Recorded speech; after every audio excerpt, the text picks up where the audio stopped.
To start again, sorry, I pressed the wrong button. So back with me again. Don't know how I managed to do that. So yes, the bluey green I'm going to find.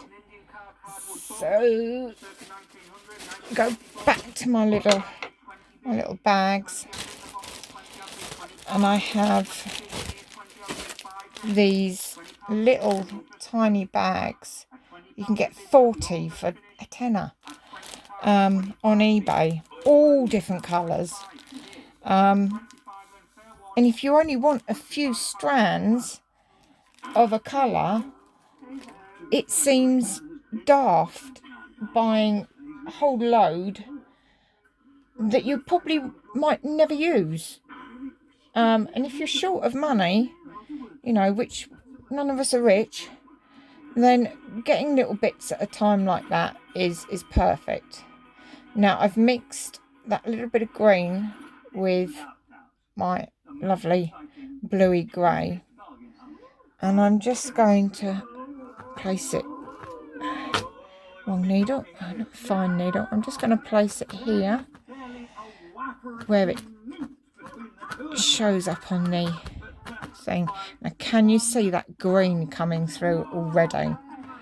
That's just subtle. It's not glaring and in your face. It's not going, yay, I'm green.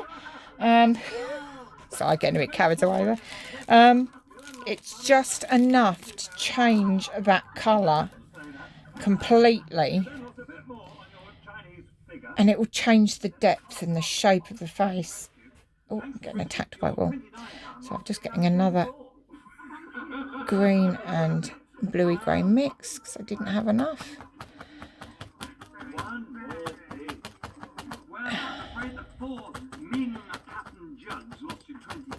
And if you don't think you've got enough on there, you can just keep adding, you know. You can always take it off again. Just got to just the green this time. I just want to give it a little bit more of a green look. But again, I don't want it to look like it's just rubbed its face in a pile of freshly cut grass. So there we go, just a tiny bit more. Oh, my tablet's gone off. Bear with me. Yeah, just a tiny bit more, and it comes down to here. But as I haven't put any white on this bit, I'm only going to go to as far as here, where the white is. Okay. And that's just changing the whole look again. It's not too much, just enough. I can always, and I do, I can always add some more later. I'm forever looking back at something, oh, I could do that, just a little bit more of this or a little bit more of that. And actually I noticed it's got quite a bit of green coming up the nose here too. But I'm just going to put a little bit more of the cream on first. So, like I said earlier, I was overwhelmed by the comments that you put on Facebook, and astonished by the amount of people I already have following my channel. So yeah, wow, what else can I say? You know, thank you very much for your support. It is very overwhelming, and I feel very honoured. A lot of you did ask how long I've been doing this, and I felt a bit embarrassed, to be honest. I'm a pencil artist, coloured pencils, and I've been doing coloured pencils for 4 years. Like I said earlier, the early ones weren't good, but 3p's and we're getting there. So you learn a lot about colour when you work with mediums like pencil or paint. So although my technique for stabbing. Anyone can stab wool in a hole. You know, it's not difficult to stab a piece of wool in a hole. What I have learned is a lot of people struggle with the colour and the colour blending. And this is why I wanted to do these videos for you. This is number 5, felt number 5. I did do a few 3D ones at the beginning of last year, and I will be honest, they weren't good. I wasn't impressed with them. As an artist, we are our own worst critics. I'm going back in with the green.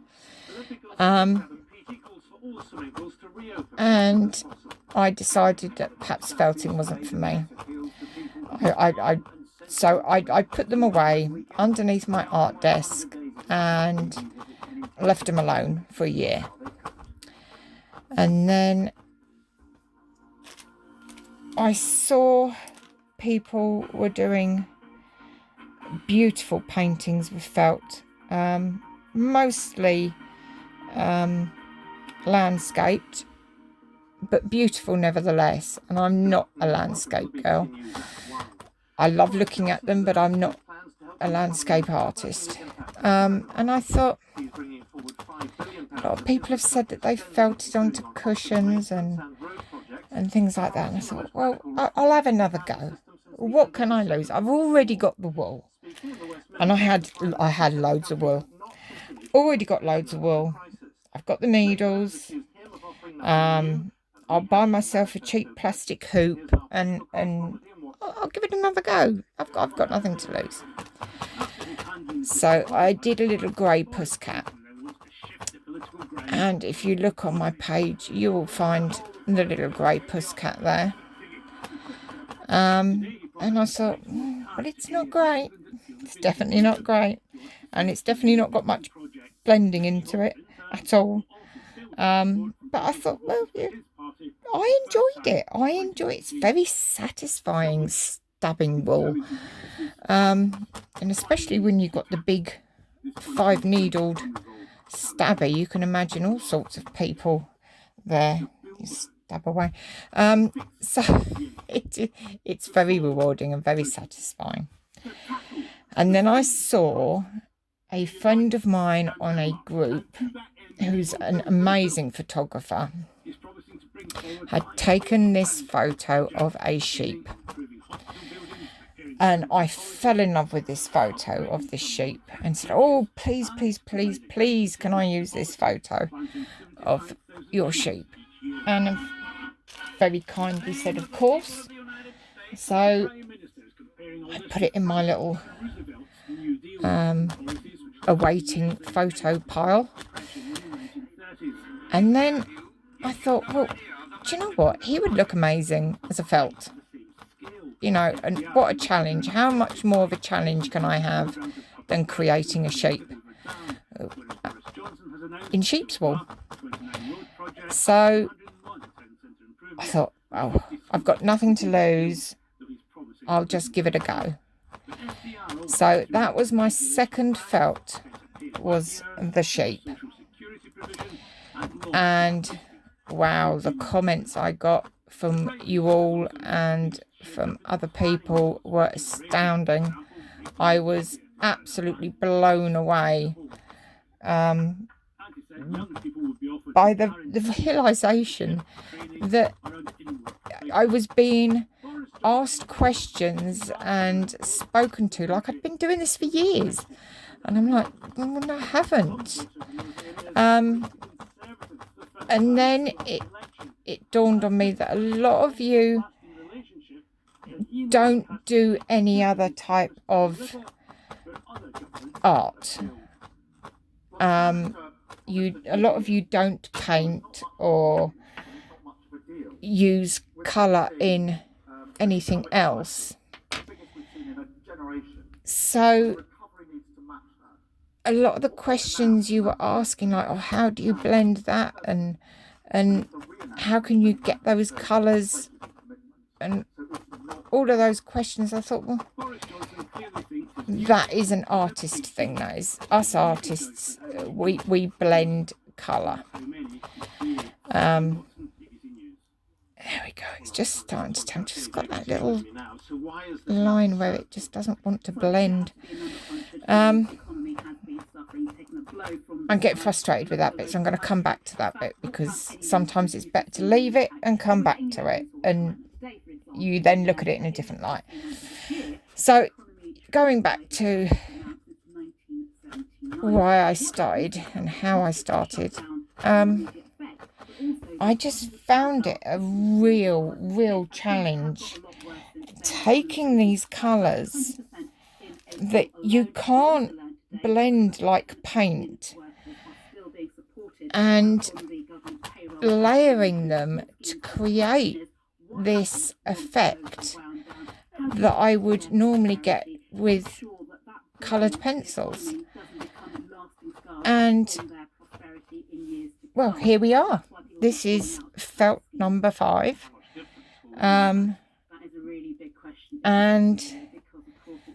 every time I've done one, I've learnt something completely different. This one is a real challenge. It has so much colour on it that it's quite overwhelming in a way. But I'm so enjoying it, and I hope you're enjoying it as much as me watching it come together. So I'm just going to add a little bit more green there, because my reference, it's just coming around in an arc, so it's creating that shape a little bit. I'm just going to give it a whack with the whacker, and you see when you've done that, you get all these little tiny holes, and if you just take your fine needle and just brush it really carefully, because you don't want to lift any fibres out, you just want to smooth over those little holes so that it's not glaringly looking like a felt, ironically. So yeah, can you see they've all but much disappeared. Okay, so that's the end of today's little video. I'm going to continue with this bit and this bit here and all the different colours. This bit's a lot lighter than this bit here, because this is the cheek and the whiskers. So I'm going to continue with that, and then hopefully I can then do another tutorial for this big beautiful nose, and this has some amazing colours in this nose. So hopefully I can get the colours to really blend, and I want that leathery look for this nose, so that's going to be maybe easier said than done, but we shall see. I shall continue to work on this bit as well, and I'm going to use my thread here, but I'm going to use a dark grey to create the scars that are on the nose. And I'll just get a tiny bit before I go, just so you can see how effective it is. It's quite a silvery grey, this one. No, that's the wrong one. I wanted the dark grey. There we go.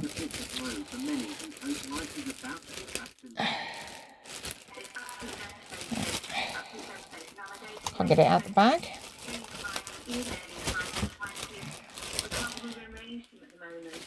It has a hint of green in it. And I'm just going to chop a little bit off. And as you can see, it's quite thick. I'm literally going to pull it apart.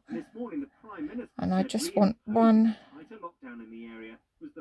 thread And that one thread, if you really want to, you can pull apart again, but it's quite tough. Now he just has a scar on his nose just here. Now I want a good anchor for this, so I'm going to poke it in quite roughly. And can you see, as I'm poking at it, it's separating those threads that are there still. And it's just creating that lovely, lovely scarring.